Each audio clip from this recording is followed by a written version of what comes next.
রজব মাস।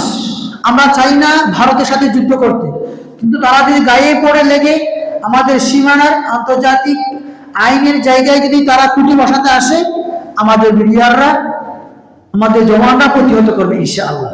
কিন্তু আমরা আগ বাড়িয়ে পবিত্র মাসে আমরা তাদের সাথে ঝামেলা যেতে চাই না। তবে তারা আসলে আমাদের জওয়ানরা, আমাদের দেশপ্রেমিক সেনাবাহিনীরা তার জবাব দেবে ইনশাআল্লাহ। ইমানের একটি অংশ হলো আপনার দেশকে ভালোবাসতে হবে।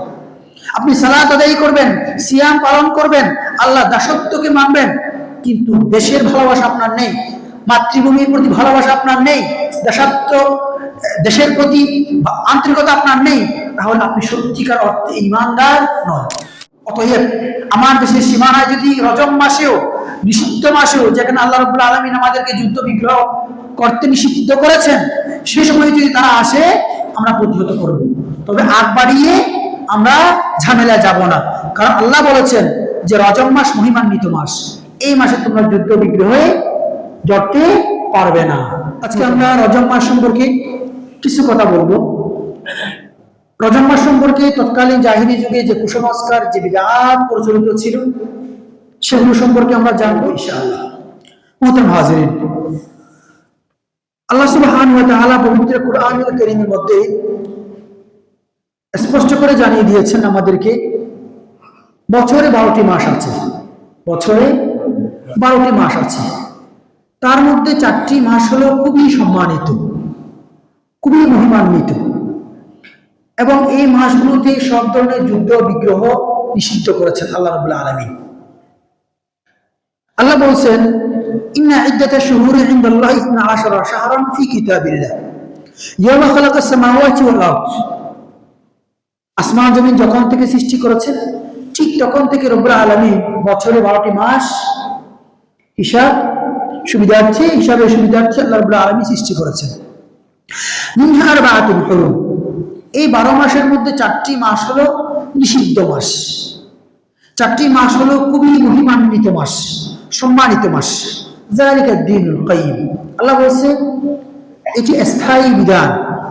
ফালা তাযালামু ফীহিন্না আনফুসাকুম, অতএব এই নিষিদ্ধ মাস, এই মহিমান্বিত মাসগুলোতে তোমরা নিজেদের উপর অবিচার করো না, নিজেদের উপর অন্যায় করো না, জুলুম করো না।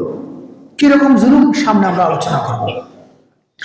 এই নিষিদ্ধ মাস কিংবা মহিমান্বিত 4টি মাসের একটি মাস হলো রজব মাস। সহিহ বুখারীর 672 নম্বর হাদিস, আল্লাহ নবী বলেন, as-sanatu 12 শাহর, বছরে 12 মাস। মিনহা আরবাআতুল হুরুম, তার মধ্যে 4টি মাস হলো সম্মানিত মাস। সালাসু মুতাতালিয়াতিন, এই 4টি মাসের মধ্যে 3টি মাস হলো লাগাতার, ধারাবাহিকভাবে রয়েছে। কি কি? যুলকাদা, যুলহজ্জা, মুহররম, লাগাতার। ওয়া রজব মুদর আল্লাযী বাইনা জুমাদা ওয়া শাবান, এবং চতুর্থ মাসটি হলো রজব মাস, যেটি জুমাদুল উখরা এবং শাবান মাসের মাঝামাঝি, অর্থাৎ রজব শাবান, জুমাদুল উখরা, রজব, শাবান। তো এই 4টি যে মাস, এই 4টি মাসের মধ্যে একটি মাস কি মাস? রজব মাস। যে 4টি মাসের মধ্যে আল্লাহ সুবহানাহু ওয়া তাআলা আমাদেরকে কি বলেছেন? ফালা তাযালামু ফীহিন্না আনফুসাকুম, এই মাসগুলোতে তোমরা একে অপরের প্রতি অন্যায় বিচার করবে না, এই মাসগুলোতে তোমরা নিজেদের প্রতি জুলুম করবে না, অবিচার করবে না। এই মাসগুলোতে মুসলমানদের জন্য যুদ্ধ শুরু করা নিষিদ্ধ করা হয়েছে। মুসলমানদের জন্য অনুমতি নেই এই 4টি মাসে যুদ্ধ স্টার্ট করা। তবে শত্রুপক্ষ যদি যুদ্ধ করে তার প্রতিহত করা যাবে। আল্লাহ রাব্বুল আলামিন এই 4টি মাসকে এত সম্মানিত করেছেন যে এই 4টি মাসে যুদ্ধ স্টার্ট করা যাবে না। তবে শত্রুপক্ষ স্টার্ট করলে তার কঠিন জবাব দেওয়া যাবে। রজব মাস, আমরা চাই না ভারতের সাথে যুদ্ধ করতে, কিন্তু তারা যদি গায়ে পড়ে লেগে আমাদের সীমানার আন্তর্জাতিক আইনের জায়গায় যদি তারা কুটি বসাতে আসে, আমাদের মিডিয়াররা, আমাদের জওয়ানরা প্রতিহত করবে ইনশাআল্লাহ। কিন্তু আমরা আগ বাড়িয়ে পবিত্র মাসে আমরা তাদের সাথে ঝামেলা যেতে চাই না। তবে তারা আসলে আমাদের জওয়ানরা, আমাদের দেশপ্রেমিক সেনাবাহিনীরা তার জবাব দেবে ইনশাআল্লাহ। আলহামদুলিল্লাহ, আমার জীবনে প্রথম দেখলাম যে ভারতীয় সেনাবাহিনীকে সরিয়ে দেওয়া হয়েছে। এই প্রথম। আপনারা হয়তো আগে দেখতে পারেন, আমার জীবনে যেটুকু আমি দেখেছি শুনেছি এই মধ্যে প্রথম, এবং প্রথম জীবনে স্বাদ পেয়েছি, মনে হয়েছে যে আমার দেশের সীমানার পাশে আন্তর্জাতিক আইন লঙ্ঘন করে যখন তারা খুঁটি বসাতে এসেছে, গোপন যন্ত্র স্থাপন করতে এসেছে, আমার কৃষক ভাইয়েরা সেখানে দা ছুরি নিয়ে সেনাবাহিনীর সাথে লাইন ধরেছে। আলহামদুলিল্লাহ, এটা কেবল দেশপ্রেম, এটা কেবল ঈমান। ঈমানের একটি অংশ হলো আপনার দেশকে ভালোবাসতে হবে। আপনি সালাত আদায় করবেন, সিয়াম পালন করবেন, আল্লাহ দাসত্বকে মানবেন, কিন্তু দেশের ভালোবাসা আপনার নেই, মাতৃভূমির প্রতি ভালোবাসা আপনার নেই, দেশের প্রতি আন্তরিকতা আপনার নেই, তাহলে আপনি সত্যিকার অর্থে ঈমানদার নয়। বিশ্বনবী সাল্লাল্লাহু আলাইহি সাল্লাম যখন মক্কা ছেড়ে মদিনা এসেছেন, তিনি বারবার পেছনের দিকে ফিরে ফিরে কেঁদেছেন। তার দু চোখ থেকে অশ্রু ঝরে পড়েছে। তিনি বারবার বলেছেন, যদি মক্কাবাসী আমাকে বের করে না দিত, আমি কখনো এ মক্কা তোমাকে ছেড়ে যেতাম না। তোমার প্রতি আমার ভালোবাসা সেরকম। এটি রাসূলুল্লাহর আদর্শ। দেশকে ভালোবাসতে হবে।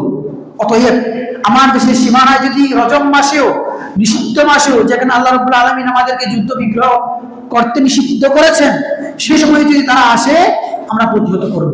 তবে আগ বাড়িয়ে আমরা ঝামেলা যাব না, কারণ আল্লাহ বলেছেন যে রজব মাস মহিমান্বিত মাস, এই মাসে তোমরা যুদ্ধ বিগ্রহে জড়তে পারবে না। মোহতরম হাজিরিন, রজব মাসের সম্পর্কে উলামায়ে কিরাম বলেন যে এই আশহুরুল হুরুম, আশহুর এটা শাহরুনের বহুবচন, অর্থাৎ মাস সমূহ। হুরুম সম্মানিত কিংবা নিষিদ্ধ। আশহুরুল হুরুম কিংবা সম্মানিত নিষিদ্ধ মাসগুলোতে যারা ইবাদত বন্দেগী করতে পারে, ইবাদত বন্দেগী করে, আল্লাহর আইন কানুনগুলো মেনে চলে, অন্যান্য মাসগুলোতে ইবাদত করা তাদের জন্য সহজ হয়ে যায়। সুবহানাল্লাহ। আর যারা কষ্ট করে এই মাসগুলোতে পাপ থেকে দূরে থাকতে পারে, কষ্ট করে এই মাসগুলোতে পাপ, অন্যায়, অবিচার থেকে দূরে থাকতে পারে, তারা তো সবসময় অন্যায় থেকে দূরে থাকবে। বিশেষ করে এই মাসগুলোতে যারা নিজেদেরকে পাপ, অনাচার, অবিচার থেকে দূরে রাখতে পারে, উলামায়ে কিরাম বলেন অন্যান্য মাসগুলোতে তারা অন্যায়, অবিচার থেকে দূরে থাকা সহজ হয়ে যায়। সুবহানাল্লাহ। অতএব এই আশহুরুল হুরুম কিংবা রজব মাস, এই রজব মাসের যে আমাদের শিক্ষা, রজব মাসের যে বৈশিষ্ট্য, সেটি হলো যে একজন ঈমানদার সর্বোচ্চ চেষ্টা করবে যেন সে অন্যান্য মাসে যেভাবে ইবাদত করে ওইভাবে ইবাদত করা। অন্যান্য মাসের তুলনায় এই মাসে যেন তার সালাতের প্রতি আন্তরিকতা, জামাতের সাথে সালাত আদায় করা আন্তরিকতা ইত্যাদি যেন তার মধ্যে আরো বেশি করে থাকে। অন্যান্য মাসে কোনো কারণে যদি ইচ্ছায় অনিচ্ছায় গুনাহে পাপের কাজ হয়ে যায়, অন্তত এই মাসগুলোতে যেন না হয়। যদি এই মাসগুলোতে সে বাঁচতে পারে, রব্বুল আলামিন তাকে অন্যান্য মাসগুলোতে গুনাহ থেকে বাঁচার তৌফিক দান করবেন। মোহতরম হাজিরিন, শরীয়তের পক্ষ থেকে আমরা রজব মাস কেন্দ্রিক বিশেষ কোনো ইবাদত দেখি না। কুরআন এবং সুন্নাহ সহিহ হাদিস দ্বারা রজব মাসে বিশেষ কোনো ইবাদতের কথা বর্ণিত নেই। আপনারা বাজারের অনেকগুলো বইতে দেখবেন রজব মাসের এতটা সিয়াম রাখলে এত সওয়াব হয়, এত রাকাত সালাত পড়লে এত হয়, এ ধরনের কিছু গল্প গুজব এবং তার পাশে কিছু হাদিস উল্লেখ থাকবে। পৃথিবীতে লক্ষ লক্ষ হাদিস আছে, সমস্ত হাদিসের উপর আমল করা যায় না। আজকে যেমন মুসলমানদের মধ্যে কিছু মুনাফিক আছে, তার সুকৌশলে আমাদের মধ্যে ঝামেলা লাগিয়ে দিতে চায়। যুগে যুগে এরকম ছিল। বিশেষ করে যারা শিয়া, যারা ইহুদিদের দালাল ছিল, তারা সুকৌশলে ইসলামের ভেতর এমন কিছু তত্ত্ব, উপাত্ত, হাদিসের নামে, রসুলের বাণীর নামে ঢুকিয়ে চেষ্টা করেছে, যার মাধ্যমে ইসলামের যে মৌলিক কনসেপ্ট আছে এটা দুর্বল হয়ে পড়ে। আর এগুলোকে বলা হয় জাল হাদিস কিংবা দাঈফ হাদিস। এ ধরনের অসংখ্য হাদিস আপনারা এই রজব মাস কেন্দ্রিক পাবেন। কিন্তু জমহুর উলামায়ে ইকরাম, আল আইম্মা আল আরবাআ, চার মাযহাব, বড় বড় স্কলারগণ, বর্তমান এবং অতীতের সালাফের উলামায়ে ইকরাম একমত হলো যে রজব মাস কেন্দ্রিক বিশেষ কোনো সিয়ামের কথা উল্লেখ নেই, রজব মাসে বিশেষ কোনো জিয়ারতের কথা উল্লেখ নেই, রজব মাসে বিশেষ কোনো সালাতের কথা উল্লেখ নেই, রজব মাসে বিশেষ কোনো সাদাকার কথা উল্লেখ নেই। অন্যান্য মাসে যেভাবে ইবাদত বন্দেগী আমরা করেছি, রজব মাস সহ আশহুরুল হুরুমের অন্যান্য মাসগুলোতে আমরা সেভাবেই ইবাদত বন্দেগী করব। অতএব আমাদের কাছে একটা স্পষ্ট মেসেজ হলো যে রজব মাস কেন্দ্রিক বিশেষ কোনো সালাত, বিশেষ স্টাইলে, বিশেষ পদ্ধতিতে, বিশেষ কোনো দোয়া নেই। যে দোয়াটি আমরা পড়েছি, আল্লাহুম্মা বারিক লানা ফি রজব ওয়া শাবান ওয়া বাল্লিগনা রমাদান, এই দোয়া, এই হাদিস নিয়ে অনেক উলামায়ে কেরাম কথা বলেছেন। তবে এই দোয়ার ব্যাপারে কিছু উলামায়ে কেরাম মত দিয়েছেন দোয়াটি পড়া যাবে, এবং যুগ যুগ ধরে উলামায়ে কেরাম এই দোয়াটি পড়ে আসছেন, তাই আমরা এই দোয়াটি পড়ি এবং পড়ছি। কিন্তু এছাড়া অন্যান্য যে বাজারের বইগুলোতে এত রাকাত সালাত, এত রাকাত সিয়ামগুলো আছে, এগুলো আমরা পালন করতে যাব না। কারণ সংক্ষিপ্ত কথা হলো যে রজব মাস কেন্দ্রিক ইসলামের কোনো বিধিবিধান, অতিরিক্ত কোনো বিধিবিধান নেই, আছে তাই যেটুকু অন্যান্য মাসে ছিল সেরকম। রজব মাস কেন্দ্রিক জাহেলি যুগে একটি কুসংস্কার ছিল, যে কুসংস্কারে কিছু বৃত্তি এবং কিছু ধারণা, কিছু রেওয়াজ বর্তমান সময়ে আমরা দেখি।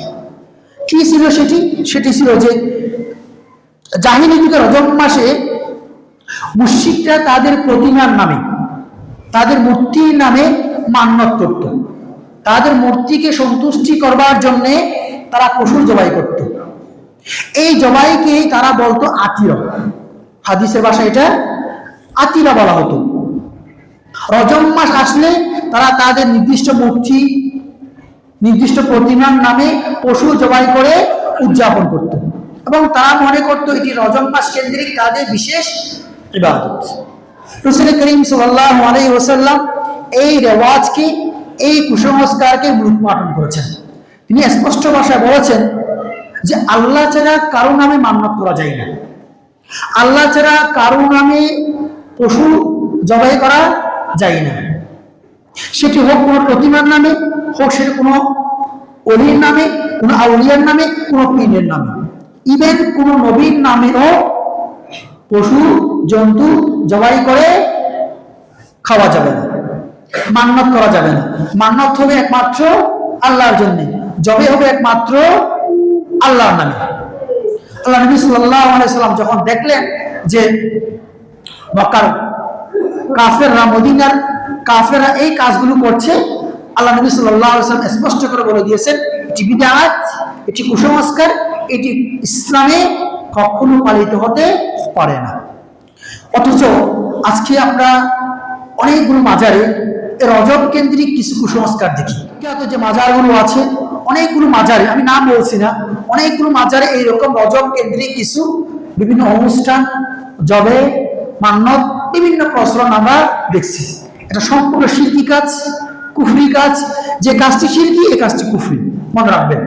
শিরকি কাজ মানে কুফরি কাজ, যে কাজটি শিরকি এটি কুফরি।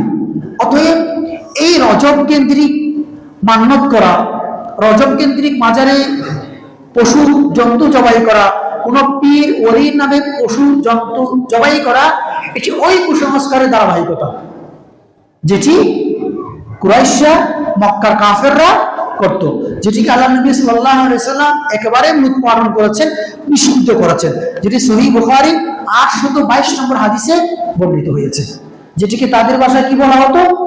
আকিরা। কি বলা হতো? আকিরা। এই আকিরা প্রচলন কিংবা তার যে কনসেপ্ট, এটা কিয়ামত পর্যন্ত নিষিদ্ধ। এটি হলো আল্লাহ ছাড়া অন্য কারো নামে পশু জন্তু জবাই করা কিংবা মান্যত করা। মুহতারাম হাজিরিন, অতএব আমরা যত বড় পীর হোক, যত বড় আউলিয়া হোক, সেটি খাজা মঈনুদ্দিন চিশতি বলেন, শাহজালাল বলেন, যতই বড় হোক না কেন, আমরা কারো নামে এই রজব কেন্দ্রিক কোনো ধরনের রেওয়াজ, কোনো ধরনের কুসংস্কার করতে পারি না। যদি করি সেটি বিদআত, কুসংস্কার, শিরকে পর্যায়ে পৌঁছে যাবে। আর আল্লাহ নবী কি বলেছেন? মান আমিলা আমালান লাইসা আলাইহি আমরুনা ফাহুয়া রাদ্দ। যে ব্যক্তি এমন কোনো কাজ করেছে যে কাজ শরীয়ত সমর্থিত নয়, যে কাজ শরীয়তের বিধান নয়, যে কাজ আল্লাহ করতে বলেননি, আমি নবী সাল্লাল্লাহু আলাইহি ওয়াসাল্লাম করে দেখাইনি, যে কাজ আমার সাহাবায়ে কেরাম রাদিয়াল্লাহু তাআলা আনহুম করেননি, এই কাজটি করলে এটি কখনো আল্লাহর কাছে গ্রহণযোগ্য হবে না। এটাকে আপাত দৃষ্টি যতই আপনার কাছে সুন্দর, ভালো এবং উত্তম কাজ মনে হয়, কারণ আমাদেরকে আল্লাহ সুবহানাহু ওয়া তাআলা কি বলেছেন? আতিউল্লাহ ওয়া আতিউর রাসূল। তোমরা আল্লাহর ইতাআত করো, রাসূলের অনুসরণ করো। আল্লাহর ইতাআত কি? আল্লাহ রাব্বুল আলামিন আমাদেরকে যে আহকামগুলো দিয়েছেন এগুলো পালন করা পুঙ্খানুপুঙ্খানুভাবে। রাসূলের ইতাআত কি? আল্লাহ নবী সাল্লাল্লাহু আলাইহি ওয়াসাল্লাম এই আহকামগুলো, আল্লাহ প্রদত্ত বিধিবিধানগুলো যেভাবে করার পদ্ধতি আমাদেরকে শিখিয়েছেন ওই পদ্ধতিতে করা। অতএব রাসূলের বাইরের কোনো পদ্ধতি যদি আপনার কাছে যৌক্তিকভাবে পছন্দ হয়, আপনার কাছে ভালো মনে হয়, এটি ইসলামের দৃষ্টি ভালো না। কারণ আপনার দৃষ্টিতে তাই ভালো হতে হবে যা আমার রাসূলের দৃষ্টিতে ভালো ছিল। আপনার দৃষ্টিতে তাই ভালো হতে হবে যা সাহাবায়ে কেরাম রাদিয়াল্লাহু তাআলা আনহুর দৃষ্টিতে ভালো ছিল। আল্লাহ নবী কি বলেছেন? আলাইকুম বিসুন্নতি ওয়া সুন্নাতিল খুলাফা আল মাহদিয়িন রাশিদিন। তোমাদের উপর দায়িত্ব, কর্তব্য, তোমাদের একমাত্র পথ ও পন্থা হলো ইবাদতের, যে পথ ও পন্থার মধ্য দিয়ে আমি চলেছি, আমি হেঁটেছি, এবং যে পথ ও পন্থার মধ্য দিয়ে আমার সাহাবায়ে কেরাম রাদিয়াল্লাহু তাআলা আনহুম চলেছেন, হেঁটেছেন। এর বাইরে যে কোনো পথ যতই সুন্দর হোক, যতই চমকপ্রদ হোক, যতই আকর্ষণীয় হোক, যতই যৌক্তিক মনে হোক আপনার কাছে, এটি আল্লাহর কাছে কোনো মূল্য নেই। যদি যৌক্তিক কারণে ইসলামের আহকামগুলো পরিচালিত হতো, তাহলে দেখুন শীতকালে আমরা অনেকে মজার উপর মশা করছি না? কোথায় মশা করি? পায়ের নিচ দিয়ে না পায়ের উপর দিয়ে? মজার উপর দিয়ে। এখন যদি মশাটা ময়লা আবর্জনা দূর করার জন্য হইতো, তাহলে মজার নিচ দিয়ে করা লাগতো না। কিন্তু আমরা করছি কি? মজার উপর দিয়ে মশা করিনি, আমরা মজার উপর দিয়ে মশা করি। তাহলে যুক্তি কি চায়? হেঁটেছি, চলেছি, 3 দিন ধরে ময়লা হয়েছে, দুর্গন্ধ হবে, পায়ের নিচ দিয়ে মশা করো। কিন্তু ইসলাম বলছে কি পায়ের নিচ দিয়ে না উপর দিয়ে? উপর দিয়ে। এমনি দেখতে কোনটি সুন্দর মনে হয়, কোনটি যৌক্তিক মনে হয়? নিচ থেকেই তো। কিন্তু আপনার কাছে যৌক্তিক মনে হলো, আপনার কাছে সুন্দর মনে হলো, আপনার কাছে উত্তম মনে হলো, আল্লাহর কাছে সেটি উত্তম নয়। আল্লাহর কাছে তাই উত্তম যা তিনি করতে বলেছেন। আল্লাহর কাছে তাই উত্তম যা রাসূল করিম সাল্লাল্লাহু আলাইহি ওয়াসাল্লাম করে দেখিয়েছেন, শিখিয়েছেন।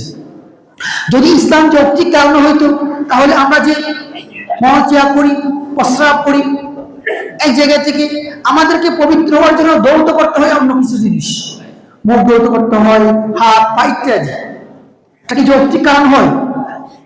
আপনার মহিলা বের হয়েছে গায়ের একটি অঙ্গ থেকে, কিন্তু দৌত করছেন আরেকটি জায়গা, তাহলে কোনটি যৌক্তিক?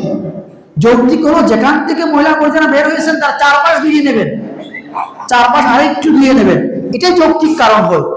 কিন্তু ইসলাম তো যৌক্তিক কারণের নাম নয়, ইসলাম হলো ইতাআতের নাম।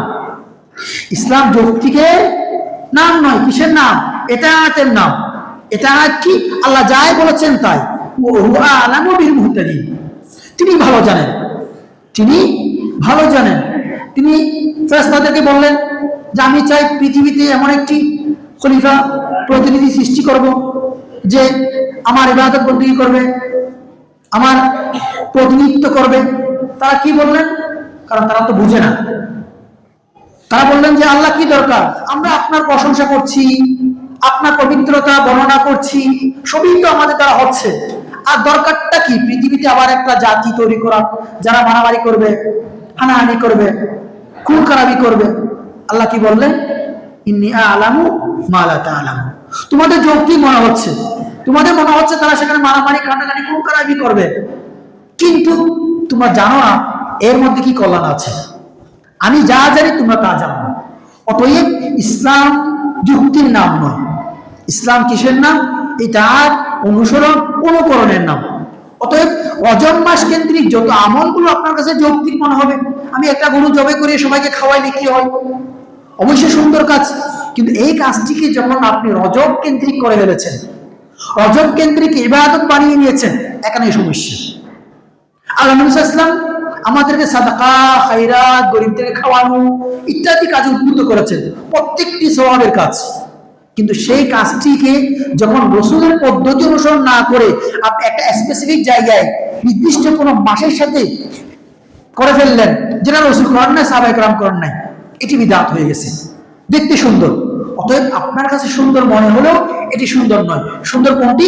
যেটি রসুল করেছেন, সাহাবায়ে কেরাম করেছেন, আইম্মায়ে মুজতাহিদিন করেছেন, এটি সুন্দর, এটি যৌক্তিক। মোহতারাম হাজির, অতএব রজব মাস কেন্দ্রিক আমাদের কাছে বিশেষ কোনো ইবাদত বন্দেগী নেই। যে ইবাদত বন্দেগী আমরা অন্য মাসে করতাম তাই করব। তবে রজব মাসের বৈশিষ্ট্যটি আবার রিপিট করছি, সেটি হলো যে সমস্ত লোকেরা রজব মাস সহ আশুর হুরুমের মধ্যে ইবাদত বন্দেগী করতে পারবে, অন্যান্য মাসগুলোতে তাদের জন্য ইবাদত আরো বেশি তৌফিক হবে। আর যারা এই মাসগুলোতে হারাম, নিষিদ্ধ, পাপ, অন্যায়, অভিচার থেকে বিরত থাকতে পারবে, অন্যান্য মাসগুলোতে বিরত থাকা তাদের জন্য সহজতর হয়ে যাবে। এইটুকু হলো কি রজব মাস কেন্দ্রিক কনসেপ্ট।